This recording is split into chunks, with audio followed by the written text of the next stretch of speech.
Assalamualaikum warahmatullahi wabarakatuh. Alhamdulillahirabbil alamin. Anak-anakku kelas 4 MI Tarbiyatus Syarifah, jumpa lagi dengan Pak Ari di video pembelajaran online. Pada kesempatan kali ini anak-anak, Pak Ari akan menjelaskan materi tematik bab energi bunyi. Namun seperti biasa, agar kita tetap istiqomah membaca doa sebelum belajar, marilah bersama-sama sebelum kita mempelajari bab tematik hari ini, kita awali dengan membaca doa sebelum belajar. Bismillahirrahmanirrahim. Raditu billahi rabbah wa bil islami dina wa bi Muhammadin sallallahu alaihi wasallam nabiyya wa rasulah. Rabbi zidni ilman nafi'a warzuqni fahman thayyiba birahmatika ya arhamar rahimin. Amin ya rabbal alamin. Anak-anakku kelas 4 MI Tarbiyatus Syarifah, Pak Ari berharap kalian semua bersama keluarga dalam keadaan sehat walafiat. Baiklah anak-anakku, sebelum kita belajar energi bunyi, perlu sejenak kita mereview, kita mengulang mata pelajaran yang sudah Pak Ari sampaikan kemarin. Kemarin kalian sudah belajar tentang alat-alat musik tradisional yang ada di Indonesia. Kemarin juga sudah Pak Ari kasih tugas asal alat musik tersebut dan bagaimana cara membunyikan alat musik tersebut. Lah, pada materi hari ini anak-anak ada keterkaitannya, ya, ada hubungannya. Alat musik yang telah kalian pelajari kemarin apabila dipukul atau dipetik atau ditiup akan mengeluarkan bunyi. Pada kesempatan kali ini kalian akan mempelajari tentang itu. Di materi kali ini nanti ada 5 submateri yang harus kalian pelajari. Yang pertama yaitu pengertian bunyi, yang kedua macam-macam bunyi, yang ketiga sifat-sifat bunyi, yang keempat sifat perambatan bunyi, dan yang terakhir pemantulan dan penyerapan bunyi. Baiklah anak-anak, kita pelajari submateri yang pertama. Apa itu bunyi? Apa yang dimaksud dengan bunyi? Bunyi adalah sesuatu yang dihasilkan oleh benda yang bergetar. Pak Ari ulangi, apa itu bunyi? Bunyi adalah sesuatu yang dihasilkan oleh benda yang bergetar. Jadi kalau ada pertanyaan, dari mana bunyi dihasilkan? Berarti dari benda yang bergetar. Sekarang yang harus kalian pahami tentang sumber bunyi. Apa itu sumber bunyi? Sumber bunyi adalah semua benda yang menghasilkan bunyi. Pak Ari ulangi, sumber bunyi adalah semua benda yang dapat menghasilkan bunyi. Contoh, kalian memukul pintu, kalian membunyikan radio, kalian menyalakan TV. Otomatis dari radio, dari TV, dari pintu tadi yang kalian pukul akan terdengar bunyi. Maka pintu, radio, TV disebut sumber bunyi. Tidak hanya itu anak-anak, masih banyak sekali sumber bunyi. Contohnya adalah alat musik tradisional yang telah kalian pelajari kemarin. Contoh sumber bunyi. Contoh sumber bunyi adalah yang pertama, sumber bunyi pada manusia adalah pita suara. Pita suara itu terletak di dalam tenggorokan. Di sini nak ya, di dalam tenggorokan kalian itu ada pita suara. Ketika pita suara kalian bergetar, maka kalian akan mengeluarkan bunyi atau suara. Kok sangat cepat Pak Ari? Iya, karena proses itu terjadi persekian detik, ya. Jadi itu adalah nikmat, salah satu nikmat yang diberikan oleh Allah, ya. Wajib kita syukuri. Makanya kalau ngomong nak kalian ngomong itu ngomong yang sopan, ngomong yang bagus-bagus, ya. Karena kalian sudah dikasih nikmat oleh Allah, bisa mengeluarkan bunyi atau suara dari mulut kalian. Yang kedua, tadi sudah Pak Ari sebutkan, sumber bunyi adalah alat musik yang telah kalian pelajari kemarin. Di sini Pak Ari kasih contoh hanya 2 ya. Sumber bunyi pada alat musik gitar adalah berasal dari senar gitar yang dipetik. Yang berikutnya adalah sumber bunyi pada alat gendang berasal dari membran gendang yang dipukul. Membran gendang itu yang mana Pak Ari? Yang terbuat dari kulit binatang itu enak ya. Atas sendiri yang biasanya kalian pukul, itu namanya membran. Baik anak-anak, setelah kalian mempelajari pengertian bunyi dan sumber bunyi, berikutnya kalian akan mempelajari tentang macam-macam bunyi berdasarkan frekuensinya. Apa itu frekuensi? Frekuensi adalah kuat lemahnya bunyi. Kalau kalian bersuara, ada kadang-kadang suaranya terdengar sangat keras, ada kalanya suaranya terdengar sangat lemah, sangat lirih.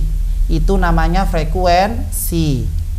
Lah, menurut frekuensinya bunyi dibagi menjadi 3. Yang pertama ada bunyi infrasonik, ada bunyi audiosonik, dan yang terakhir adalah bunyi ultrasonik. Kita pelajari satu persatu nggih. Yang pertama adalah bunyi infrasonik. Apa itu bunyi infrasonik? Bunyi yang mempunyai frekuensi kurang dari 20 Hz atau bunyi yang sangat lemah.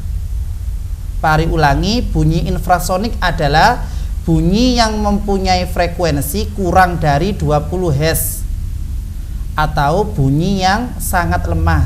Jadi hampir tidak bisa didengar nak nggih, bahkan sama sekali tidak bisa didengar. Lah, tetapi ada beberapa makhluk ciptaan Allah yang bisa mendengar bunyi infrasonik. Sudah Pak Ari kasih contoh. Yang pertama adalah jangkrik ya. Yang kedua adalah anjing. Yang ketiga adalah angsa. Ketiga hewan tersebut adalah contoh hewan yang bisa mendengar bunyi infrasonik. Berikutnya ada bunyi audiosonik. Apa itu bunyi audiosonik? Bunyi yang mempunyai frekuensi antara 20 sampai 20.000 Hz. Atau untuk lebih mudah mengingatnya, bunyi audiosonik adalah bunyi yang bisa kita dengar. Ya, berarti bunyi audiosonik adalah bunyi yang bisa didengar oleh manusia. Yang berikutnya anak-anak, kita akan mempelajari tentang bunyi ultrasonik. Apa itu bunyi ultrasonik? Bunyi yang mempunyai frekuensi lebih dari 20.000 Hz atau bunyi yang sangat kuat. Apabila kita mendengarkan bunyi ultrasonik anak-anak, maka telinga kita kemungkinan besar akan rusak ya. Tetapi sama seperti bunyi infrasonik, ada beberapa makhluk ciptaan Allah yang diberikan anugerah untuk bisa mendengarkan bunyi ultrasonik. Apa saja? Yang pertama adalah kelelawar. Yang kedua adalah tikus. Yang ketiga adalah lumba-lumba ya. Pak Ari kasih contoh tikus ya. Kalian ketika ada tikus ya, ketika ada tikus glodak gitu nak ya. Tikus ini juga akan sangat mendengar, dan tikus tidak pernah mengalami sakit telinga nak ya. Karena tikus dianugerahi Allah itu tadi nak ya, bisa memiliki kemampuan mendengarkan bunyi ultrasonik ya. Berikutnya anak-anak ya, kalian akan mempelajari tentang sifat-sifat bunyi. Sifat bunyi ada 4. Apa saja? Yang pertama, bunyi dapat merambat. Yang kedua, bunyi dapat dipantulkan. Yang ketiga, bunyi dapat dibiaskan. Dan yang terakhir, bunyi dapat diredam. Agar kalian mudah mempelajari sifat-sifat bunyi, berikutnya kalian akan mempelajari sifat perambatan bunyi. Anak-anak kelas 4 MI Tarbiyatus Syarifah, kalau manusia bergerak dengan berjalan, berlari, lompat. Kalau air bergerak dengan cara mengalir. Lah, kalau bunyi bergerak dengan cara merambat. Bunyi bisa merambat ke segala arah ya. Bunyi merambat dalam bentuk gelombang. Sehingga bunyi yang merambat bisa disebut dengan gelombang bunyi. Bunyi merambat tidak bisa sendiri anak-anak ya, harus melalui media perantara. Di sini sudah Pak Ari tuliskan, media perambatan bunyi itu ada 3. Bisa melalui benda padat, bisa melalui benda cair, bisa melalui benda gas.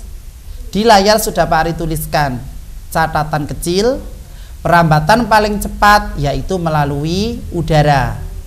Bunyi tidak dapat terdengar di ruang hampa udara. Misalnya, di mana ruang yang tidak ada udaranya yaitu di luar angkasa. Seorang astronot dapat mendengar. Seorang astronot tidak dapat mendengar tanpa menggunakan alat bantu karena bunyi hanya bisa merambat melalui zat perantara. Contoh perambatan bunyi melalui benda padat ini sering kalian praktekkan di rumah ya. Bisa kalian lihat gambar. Kalian menyediakan 2 buah kaleng. Setelah itu kalian hubungkan dengan tali. Yang dimaksud benda padat di sini adalah talinya anak-anak ya. Yang kedua, perambatan bunyi melalui benda cair. Contoh kalian menjatuhkan batu di dalam ember yang berisi air ya. Batu kalian masukkan ke dalam ember yang berisi air terus kalian jatuh. Tuk. Itu contoh perambatan melalui benda cair. Yang terakhir adalah perambatan melalui udara. Di sini Pak Ari kasih contoh ketika kalian mendengar suara petir. Enak ya. Suara petir itu merambat melalui udara baru masuk ke dalam telinga kalian. Berikutnya anak-anak, kalian akan mempelajari pemantulan dan penyerapan bunyi. Bunyi akan dipantulkan jika mengenai benda yang permukaannya keras, sing permukaannya atos nak ya, maka bunyi akan dipantulkan. Sebaliknya, jika bunyi mengenai benda yang permukaannya lunak, maka bunyi akan diserap ya. Maksudnya diserap di sini adalah apa? Diredam ya. Jadi kalian mendengarkannya bisa jelas. Lah, alat peredam bunyi itu biasanya diletakkan di gedung bioskop, di studio rekaman, dan di gedung pertemuan. Apa fungsinya? Agar tidak mengganggu bunyi aslinya. Belajar tentang bunyi asli, kalian akan belajar juga tentang macam-macam bunyi pantul. Bunyi pantul itu ada 2 anak-anak. Yang pertama ada gema, yang kedua adalah gaung. Apa itu gema? Bunyi pantul yang terdengar jelas setelah bunyi aslinya. Pak Ari kasih contoh seperti ini. Kalian kan sering biasanya teriak-teriak di lapangan. Suara kalian yang kalian teriakan biasanya terdengar 2 kali. Misalnya ana. Lah, itu adalah contoh gema. Kalau gaung adalah bunyi pantul yang terdengar tidak jelas karena hampir bersamaan dengan bunyi asli. Pak Ari kasih contoh. Ana. Kalau gaung itu biasanya hanya terdengar nanya saja. Ada beberapa dari bunyi asli yang hilang. Misalnya Pak Ari mengucapkan ana, gaungnya ana. Terbalik, maaf ya. Pak Ari ulangi contoh gaung ana. Pak Ari bilangnya ana, gemanya ana. Kalau gaung terkadang hanya terdengar a atau hanya terdengar na, a-nya hilang atau na-nya hilang. Itu gaung ya.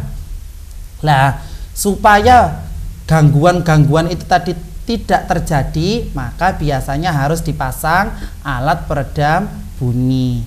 Di depan tadi sudah Pak Ari kasih contoh apa alat yang bisa digunakan untuk meredam atau menyerap bunyi, yaitu benda yang permukaannya lunak seperti spons, karpet, kain, dan lain-lain. Bisa kalian baca di materi depan tadi. Oke anak-anak ya, Sekian video pembelajaran yang bisa Pak Ari sampaikan. Semoga bisa bermanfaat ya untuk tugas. Nanti insya Allah akan Pak Ari kasih soal 10 yang akan Pak Ari kirim lewat grup kelas masing-masing. Sekian dari Pak Ari anak-anak. Untuk mengakhiri video pembelajaran kali ini, kita baca hamdalah bersama. Semoga kita senantiasa dilindungi oleh Allah, keluarga kita dijaga oleh Allah, diberikan kesehatan oleh Allah. Amin amin ya rabbal alamin. Baca hamdalah. Alhamdulillahirabbil alamin. Pak Ari akhiri. Assalamualaikum warahmatullahi wabarakatuh.